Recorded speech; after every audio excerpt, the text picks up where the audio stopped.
natural environment. बेटा ये जो नेचुरल एनवायरनमेंट लिखा है, ये एनवायरनमेंट सबसे बना है ना? तो ये एनवायरनमेंट फिर किससे बना है, ये आपको समझ में आना चाहिए। एनवायरनमेंट का मतलब ही होता है पड़ोस।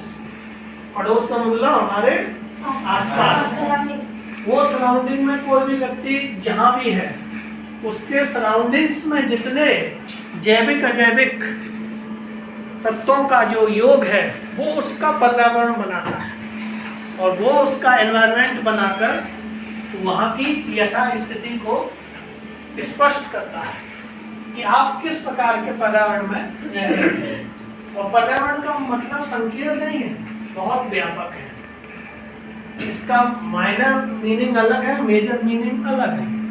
और आपके संदर्भ में एनवायरनमेंट स्कूल का भी हो सकता है, स्टूडेंट्स के संदर्भ में पर्यावरण स्कूल का भी होता है, आपके घर का भी होता है, आपके परिवार का भी होता है, आपकी डॉर्मेट्री का भी होता है ना? और आप जहाँ भी रहते हैं वो आपका पर्यावरण कहलाएगा। आसपास से क्या मतलब है बेटा? चारों तरफ। अब चारों तरफ जैविक अजैविक वस्तुओं का जो योग है वो मैंने पर्यावरण बताया। तो अब आपका ये रूम एक पर्यावरण का काम कर रहा है। इसमें आपके जैविक क्या है, जितने सारे आपको कर्टेन लग रहे हैं, पंखे लग रहे हैं, टेबल है, कुर्सी है ना, डेस्कटॉप है, सब कुछ आपके साथ क्या है, अजैविक है। और जैविक फॉर्म में देखेंगे तो कौन है, हम लोग हैं। और कुछ इनविजिबल बैक्टीरिया वायरस भी हैं जो हमें दिख नहीं रहे हैं, वो भी तो हमारे पर्यावरण को क्रिएट कर रहे हैं। तो इसी पर्यावरण को समझने के लिए मैं आपको एक कहानी सुनाता हूँ जो बच्चों के मतलब की है कि इसी पर्यावरण को समझने के लिए जब एक कोई बच्चा रवि होता है और रवि अपने स्कूल जाता है और आता है, कई दिनों से आ जा रहा था, बहुत खुश था क्योंकि उसे खेलने को मिल रहा था, पढ़ने को मिल रहा था, तो बढ़िया एंजॉय कर रहा था। लेकिन एक दिन देखा उसने कि वो जिस मैदान में खेलता था उस मैदान में खुदाई हो रही है जेसीबी मशीन से।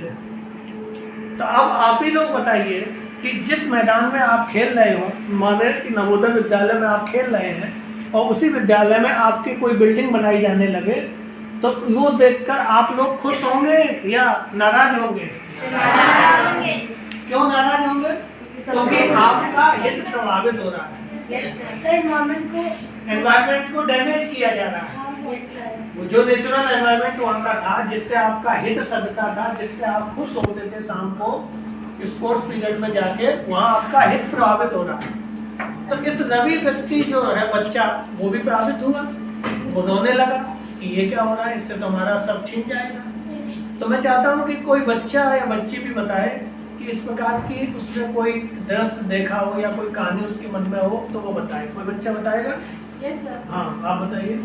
सर मैंने देखा था, मेरे सामने वाले पहले वहाँ पे बहुत बड़े बड़े खेत थे, उसमें बहुत बड़े बड़े पेड़ लगे थे, लेकिन अचानक वहाँ बिल्डिंग बनाने के लिए वो सारे पेड़ काट दिए गए, जिसके कारण वहाँ बहुत ज़्यादा अजीब सा लगने लगा।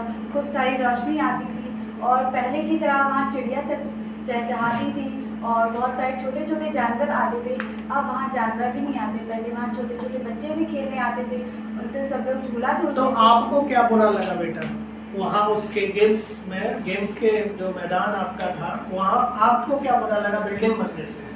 उससे आपके ऊपर क्या प्रभाव पड़ेगा? सर उससे मेरे ऊपर ये प्रभाव पड़ा कि वहाँ पे पहले जानवर आते थे, जब पेड़ थे तो वहाँ जानवर भी आते थे, बच्चे भी आते थे। जब वो पेड़ कट गए तो वहाँ सब सुनसान हो गया और वहाँ कुछ भी अच्छा सा नहीं रह गया। उससे हमें आप बताइए, आप उसको पूरी तरह व्याख्या नहीं कर पा रहे हैं, आप बताइए बेटा। उससे हमारे एनवायरनमेंट को हार्म पहुँचा और हमारे पर्सनली आपको क्या नुकसान हुआ बिल्डिंग बनने से? आपके खेल के मैदान में कोई बिल्डिंग बन गई तो आपको क्या नुकसान होगा? वहाँ पे हमें खेलने जाने को नहीं मिलता है। बस सबसे बड़ी बात तो यही है कि बच्चों का जो होलिस्टिक डेवलपमेंट होना चाहिए था, ऑल राउंड डेवलपमेंट किससे होता है? गेम से, एक्स्ट्रा करिकुलर एक्टिविटीज से।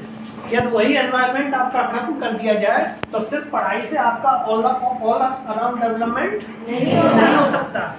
इसके लिए खेल के मैदान के सुरक्षित रहना बहुत जरूरी है।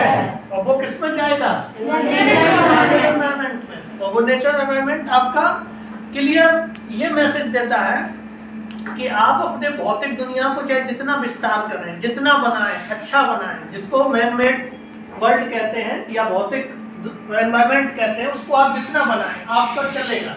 लेकिन जैसे ही आप एनवायरनमेंट को डैमेज करते हैं, एनवायरनमेंट आपको स्वतः ही डैमेज करने लगता है। और तो ग्लोबल वार्मिंग भी बढ़ता है। ग्लोबल वार्मिंग डायरेक्ट बेटा इससे नहीं है, लेकिन हाँ कहीं ना कहीं वो अप्रत्यक्ष कारण हो सकता है। ठीक, तो मैं आप बैठ जाइए आप दोनों लोग।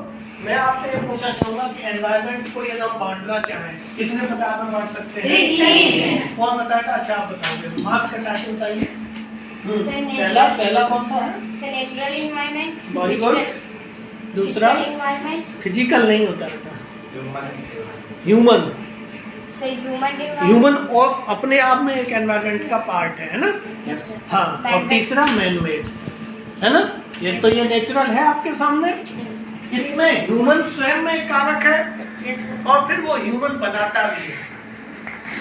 नेचुरल में तो आप जानते ही हैं, मैंने आपको 6th क्लास में बताया था, स्थल मंडल, जल मंडल, वायुमंडल, जीव मंडल, ये चारों पार्ट बनते हैं। लिथोस्फीयर, एटमॉस्फेयर, हाइड्रोस्फीयर और बायोस्फीयर, ये चारों पार्ट किसको बनाते हैं? नेचुरल एनवायरनमेंट को, है ना? इसके बाद मानव खुद भी अपने आप में एक कारक है। तो उसके कौन कौन से कारक है, कौन बताएगा? हाँ बताइए। चौधरी साहब। सड़क बनाना। मानव क्या करेगा?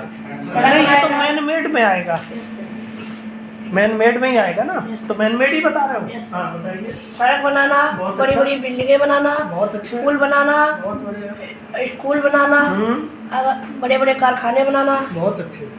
मतलब जितनी भी दुनिया में स्ट्रक्चर दिख रहे हैं वो किसके द्वारा है? Man made. अब आप लोग बताइए कि स्वयं मानव के द्वारा कौन कौन सा फैक्टर क्रिएट होता है? कौन बताएगा? आप बताएंगे मानव स्वयं में कैसे करता है? धर्म, समुदाय। हाँ नहीं, सबसे पहले वो व्यक्ति होता है, और व्यक्ति से बनता है परिवार, परिवार से बनता है समाज, और समाज से बनता है धर्म, और धर्म से बनती है दुनिया। ऐसे ही तो चलेंगे ना, इंग्लिश से चलेंगे। तो ये हो गया मानव के द्वारा स्वयं बनाया गया अपना एक प्रकार का समाज, जो उसके एक व्यक्ति से शुरू होकर और पूरी दुनिया का अपनी सामूहिक दुनिया का निर्माण करता है। तो ये सब पर्यावरण के हिस्से हैं भाई। धर्म, समाज, जाति, एक व्यक्ति, परिवार, ये भी तो एक पर्यावरण का ही तो हिस्सा है। वो भी तो किसी जगह पर अपने को सस्टेन करेगा। तो ये नेचुरल एनवायरनमेंट सबसे जरूरी है। जैसे है ना हाइड्रोस्फीयर, लिथोस्फीयर, एटमॉस्फेयर, बायोस्फीयर में जैसे सबसे महत्वपूर्ण आपको स्फीयर पूछा जाए तो कौन सा था? बायोस्फीयर। बायोस्फीयर में क्या होता है? Narrow belt of living organism, एक पतली संकीर्ण पत्ती जहाँ जीवन पाया जाता है, वही कहलाता है जीव मंडल। तो वो नेचुरल एनवायरनमेंट में सबसे महत्वपूर्ण है बायोस्फीयर। उसी तरह इन तीनों कंपोनेंट में मानव, मानव निर्मित और प्राकृतिक पर्यावरण में तीनों में से कोई सबसे महत्वपूर्ण है तो वो नेचुरल एनवायरनमेंट। क्यों? इसके बिना ना तो मानव जिंदा रह पाएगा, ना मानव निर्मित वस्तुएं जिंदा रह पाएंगी। बोलिए इसी को बचाने के लिए तो दुनिया में प्रयास हो रहे हैं कि हमारे दुनिया का टेम्परेचर ना बढ़े। तो ग्लोबल वार्मिंग पर हमारी नजर जा रही है, हमारी दुनिया के देश डूबने वाले हैं। तो हमारी क्या हो रहा है? ग्लोबल वार्मिंग से एक नई समस्या पैदा हुई है जिसको कहते हैं हिमस्खलन या भूस्खलन। उससे क्या है? बर्फ, आइस मेल्ट हो रही है, इससे जल स्तर बढ़ रहा है। तो समुद्र के किनारे जितने देश हैं वो सब डूबते जा रहे हैं। तो छोटे छोटे द्वीपों पर संकट आ गया है। वो देश बचेंगे कि नहीं बचेंगे हम भी नहीं जानते, कोई नहीं जानता। मुंबई का भी तो बढ़ता और अपने देश की हालत ये है कि अपने देश में 9 राज्य ऐसे हैं जो डूबेंगे सबसे पहले। तो वो किसका खामियाजा भुगतेंगे? हमने नेचुरल एनवायरनमेंट को डिग्रेड किया। हम क्या कह रहे हैं? तो हम तो मनुष्य पहुंचा रहा है ना। तो प्रकृति रक्षित रक्षिता ये बोला जाता है। जब हम प्रकृति को रक्षा करेंगे तभी वो हमारी रक्षा करेगी। इसीलिए हमें एनवायरनमेंट वॉरियर बनना है, जल योद्धा बनना है, जलवायु योद्धा बनना है। इसी तरीके से हम अपने पर्यावरण को सुरक्षित रख पाएंगे। और जीवन में कुछ अच्छा करना है, बड़ा करना है, तो हमें अपने पर्यावरण को, नेचुरल पर्यावरण को हमें सुरक्षित रखना आना चाहिए। नहीं तो भविष्य की पीढ़ियां बर्बाद होने में समय नहीं लगेगा।